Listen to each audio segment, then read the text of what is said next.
ನಮಸ್ಕಾರ, news of ಹಿಂದೂಸ್ತಾನ್ಗೆ ಸ್ವಾಗತ. ನಾನ್ತಾನಮ್ಮ. ನಾನು ಪತ್ರಿಕೆ ಮುಖಾಂತರ ನಿನ್ನೆ ನೋಡಿದೆ. ಇಷ್ಟೊಂದು ದೀರ್ಘವಾಗಿ ಏನು ನಡೀತಾ ಇದೆ ಅನ್ನೋದು ನನಗೂ ಗೊತ್ತಿರಲಿಲ್ಲ. ಇವತ್ತು ಒಬ್ಬ ಜಿಲ್ಲಾ ಮಹಿಳಾ ಅಧ್ಯಕ್ಷರಾಗಿ ಜಿಲ್ಲೆಯ ಸಚಿವರಿಗೆ, ಅವರ ಶ್ರೀಮತಿಯವರಿಗೆ ಮನವೊಲಿಸಿಗೋಸ್ಕರ ವಾಮಾಚಾರವನ್ನು ಮಾಡಿದ್ದಾರೆ ಅಂತಕ್ಕಂಥ ಮಾತನ್ನು ಅದನ್ನು ಕುರಿತು ಅವರಿಗೆ ಮಾತನಾಡಿದಾಗ, ನಾನು ಬೆಂಗಳೂರಿನಲ್ಲಿದ್ದೀನಿ ಸರ, ನನಗೆ ಮನಸ್ಸು ನೋವಾಗಿದೆ, ನಾನು ಪಕ್ಷಕ್ಕೆ ರಾಜೀನಾಮೆ ಕೊಡೋದಕ್ಕೆ ಬರ್ತಾ ಇದ್ದೀನಿ ಅಂತ ಹೇಳಿದ್ರು. ನಾನು ಹೇಳಿದೆ, ನನ್ನ ಕಡೆ ಏನು ಬರಬೇಡ್ರಿ ರಾಜೀನಾಮೆ ಕೊಡೋದಕ್ಕೆ, ಅಲ್ಲೇ ಬೆಂಗಳೂರಲ್ಲೇ ಇದ್ದೀರಿ, ಅಲ್ಲೇ ರಾಜ್ಯ ಅಧ್ಯಕ್ಷರನ್ನ ಅಥವಾ ರಾಜ್ಯ ಮಹಿಳಾ ಅಧ್ಯಕ್ಷರನ್ನ ಕಂಡು ಕೊಡ್ರಿ, ಮತ್ತು ನೀವು ಮೊದಲಿಗೆ MB ಪಾಟೀಲ್ ಸಾಹೇಬ್ರ ಹತ್ರ ಹೋಗಿ ನಿಮ್ ತಪ್ಪಿತ್ತಪ್ಪ ಅಂದ್ರೆ ಅವ್ರಿಗೆ ಕ್ಷಮೆ ಯಾಚನೆ ಮಾಡ್ಕೊಡ್ರಿ ಅಂತಕ್ಕಂಥ ಮಾತನ್ನು ಹೇಳಿದ್ದೀನಿ.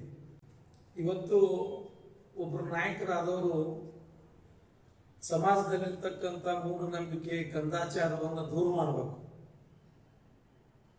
ಒಂದು ಪಕ್ಷದ ಮಹಿಳಾ ಘಟಕದ ಅಧ್ಯಕ್ಷರಾಗಿ ಆ ರೀತಿ ಅವ್ರು ಮಾಡಿಸಿದ್ದೇ ನಿಜ ಇತ್ತಪ್ಪ ಅಂದ್ರೆ ಅದು ಶುದ್ಧ ತಪ್ಪು, ಮತ್ತು ಜನರಿಗೆ ಮಾದರಿಯಾಗಿ ನಾವೆಲ್ಲ ಮಾಡಬೇಕು. ಈ ರೀತಿ ಮಾಡಿರೋದು ಅವ್ರು ಹೇಳ್ತಾ ಇದ್ದಾರೆ, ಇಲ್ಲ ಸರ್ ಇದ್ರೊಳಗ ಯಾರೋ ದುಡ್ಡು ಕೊಟ್ಟು ನನ್ನ ವಿರುದ್ಧ ನನ್ನ ಹೆಸರು ಕೆಡ್ಸಕ್ಕೆ ಮಾಡಿದ್ದಾರೆ ಅಂತಕ್ಕಂಥ ಮಾತನ್ನು ನಮ್ಮ ಮುಂದೆ ಹೇಳ್ತಾ ಇದ್ದಾರೆ.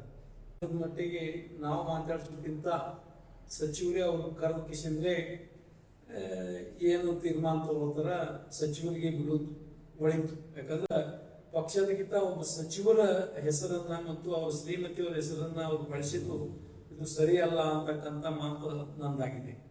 ಒಂದು ಅನ್ನೋಕ್ಕಿಂತ ನನ್ನ ಮೇಲೆ ಅಪವಾದ ಬಂದದ, ರಾಜೀನಾಮೆ ಕೊಡ್ತೀನಿ ಅಂತ ಹೇಳ್ತಾರ. ಅಪವಾದ ಬಂದೈತಿಪ್ಪ ಅಂದ್ರೆ ಇದ್ರ ಅರ್ಥ, ನಾನು ಅದನ್ನೇ ಹೇಳಿದ್ದೀನಿ, ನೀವು ರಾಜೀನಾಮೆ ಕೊಡೋಕ್ಕಿಂತ ಮುಂಚೆ ನೀವು ಏನೂ ತಪ್ಪು ಮಾಡಿಲ್ಲ ಅಂದ್ರೆ ಸಾಹೇಬ್ರ ಕಡೆಗೆ ಹೋಗ್ರಿ, MB ಪಾಟೀಲ್ ಸಾಹೇಬ್ರ ಕಡೆಗೆ ಹೋಗ್ರಿ, ಏನು ನಡೆದಿದೆ ಘಟನೆ ವಿವರ ಮಾಡ್ರಿ, ಅವರಿಗೆ ನೀವು ತಪ್ಪು ಮಾಡಿದ್ದೆ ನಿಜ ಇದ್ರೆ ಕ್ಷಮೆ ಕೇಳ್ಕೊಡ್ರಿ, ಅವ್ರ ಕಡೆನೇ ರಾಜೀನಾಮೆ ಕೊಡ್ರಿ, ಎಕ್ಸೆಪ್ಟ್ ಮಾಡ್ಕೊಡೋದು ಕೊಡೋದು ಅವ್ರಿಗೆ ಬಿಟ್ಟಿದ್ದಿರ್ತೈತಿ, ಅದನ್ನ ಮಾಡ್ರಿ.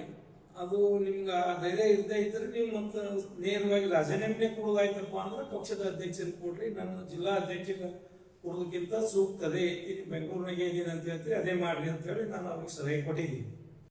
ಇವತ್ತೇನು ಬಂದಿದೆ ಇದು ನಿಜವಾಗಿ ನಮ್ಮ ಮಹಿಳಾ ಅಧ್ಯಕ್ಷರು ಇದನ್ನ ಮಾಡಕ್ಕೆ ಪ್ರಯತ್ನ ಪಟ್ಟಿದ್ರೆ ಅದರಂತ ದೊಡ್ಡ ಕೆಲಸ ಇನ್ನೊಂದಿಲ್ಲ ಅಂತ ನಾನು ಸ್ಪಷ್ಟಪಡಿಸಕ್ಕೆ. ಜಿಲ್ಲಾ ಪಂಚಾಯತಿ ಇಲೆಕ್ಷನ್ ಇದಕ್ಕಿಂತ ಹೆಚ್ಚಿನ ಮಾಡಿಸೇನು ಅಂತ ಹೇಳಿ ಅದ್ರಲ್ಲ ನಾನು ಕೇಳಿದ್ದೀನಿ ಅದನ್ನ. ಬಟ್ ಅದು ಸತ್ಯನೋ ಅಸತ್ಯನೋ ಗೊತ್ತಾಗದೆ ನಾವು ತೀರ್ಮಾನ ಕೊಡೋದು ತಪ್ಪಾಗ್ತೈತಿ. ಅದು ಮಾಡಿದ್ದೇ ಅವ್ರು ನಿಜವಾಗಿ ಇತ್ತಪ್ಪ ಅಂದ್ರೆ ಅದು ಕಂಟಿನ್ಯೂ ಆಗುತ್ತೆ, ಮಾಡಬಾರ್ದು. ಇವತ್ತು ವೈರಲ್ ಆಗಿದೆ, ಅವರು ಡೈರೆಕ್ಟ್ ನಾನು ಮಾತಾಡಿದಾಗ ಅದು ಅವ್ರದೇ ವಯಸ್ಸು ಅಂತ ಹೇಳಿ ನಾವು ಅದನ್ನ ಹಿನ್ನೆಲೆ ಕೇಳ್ಕೊಂಡಿದ್ದೆವು. ಬಟ್ ಅದು ಹೌದು ಅಲ್ಲ ಅಂತ ಹೇಳಿ ಅವರಿಗೆ ನಾನು ಕೇಳಿದಾಗ ಅದು ಅಲ್ಲ ಅಂತ ಹೇಳ್ತಾ ಇದ್ದಾರೆ, ಅವ್ರು ಅಲ್ಲ ಗಳಿಸ್ತಾ ಇದ್ದಾರೆ. ಮತ್ತು ಅವ್ರು ಏನ್ ಹೇಳ್ತಾರೆ, ಇದು ನನ್ನ ಮೇಲೆ ಆರೋಪ ಮಾಡೋದಕ್ಕೆ ಇನ್ನೊಬ್ರು ದುಡ್ಡು ಕೊಟ್ಟು ಮಾಡ್ಸ್ಯಾರ ಸರ್, ಅವ್ರು ದುಡ್ಡು ಕೊಟ್ಟವ್ರದ್ದು ಅದೇನು ಫೋನ್ ಪೇ ಮಾಡಿದ್ದು ರೆಕಾರ್ಡ್ ನಿಮ್ಗೆ ನಾನು ತೋರಿಸ್ತೀನಿ ಬಂದು. ಆಚಾರ ಅನ್ನೋದೇ ಅದು ಒಂದು ಮೂಢನಂಬಿಕೆ. ಈಗ ಯಾರಿಗೇ ಮಾಡಿದ್ರು ಇವ್ರು ಮಾತಾಡೋದಕ್ಕೆ ತಮ್ಮ ತೃಪ್ತಿಗಾಗಿ ನನಗೆ ಇದನ್ನ ಮಾಡಿದ್ರೆ ನಮ್ಗೆ ಸಾಹೇಬ್ರು ಹೆಚ್ಚು ಮಾತಾಡಿಸ್ತಾರೆ, ನಮ್ ಕೆಲಸ ಮಾಡಿಕೊಡ್ತಾರ ಅಂತಕ್ಕಂಥ ಒಂದು ಭಾವನೆ ಐತಿ. ಇವರು ಒಳ್ಳೆ ಕೆಲಸಗಳನ್ನ ಸಾಹೇಬ್ರ ಕಡೆ ತಗೊಂಡು ಹೋದ್ರೆ ಅವ್ರು ಮಾಡಿ ಕೊಟ್ಟೆ ಕೊಡ್ತಾರೆ, ಅದು ವಿಷಯನೇ ಬೇರೆ. ಈ ವಾಮಾಚಾರ ಮಾಡೋದ್ರಿಂದ ಆಗ್ತದೆ ಅನ್ನೋದು ಶುದ್ಧ ಸುಳ್ಳು. ಇದು ಮೊದಲು ನಾನು ಸ್ಪಷ್ಟಪಡಿಸ್ತೀನಿ. ಮತ್ತೆ ಇವ್ರೊಬ್ರು ಉನ್ನತ ಸ್ಥಾನದಾಗಿದ್ದು ಮಾಡ್ತಾರಪ್ಪ ಅಂದ್ರೆ ಇವರಂತ ಮೂರ್ಖರು ಮತ್ತೊಬ್ರಿಲ್ಲ ಅಂತಕ್ಕಂಥ ಅಭಿಪ್ರಾಯ ನಂದು. ಕಾರ್ಯಕರ್ತರು ಹೇಳ್ತೀನಿ, ಇದು ಇಬ್ಬರಿಗೆ ಸಂಬಂಧಪಟ್ಟಿದ್ದು ವೈಯಕ್ತಿಕವಾದಂತ ವಿಷಯ, ಇದು ಜಿಲ್ಲಾ ಕಾಂಗ್ರೆಸ್ಸಿಗೆ ಸಂಬಂಧ ಅಲ್ಲ, ಸ್ಪಷ್ಟಪಡಿಸ್ತೀನಿ. ಯಾಕಂದ್ರೆ ವಾಮಾಚಾರ ಮಾಡೋದು ಮಟ್ಟೋದು ಅವ್ರು ವೈಯಕ್ತಿಕವಾದ ನನ್ನ ಪಕ್ಷದ ಒಬ್ಬ ಅಧ್ಯಕ್ಷರಾದ ಪ್ರತಿಯೊಂದು ಹೆಜ್ಜೆನೂ ಪಕ್ಷಕ್ಕೆ ಹೊಣೆಗಾರ ಮಾಡೋದು ತಪ್ಪಾಗ್ತೈತಿ.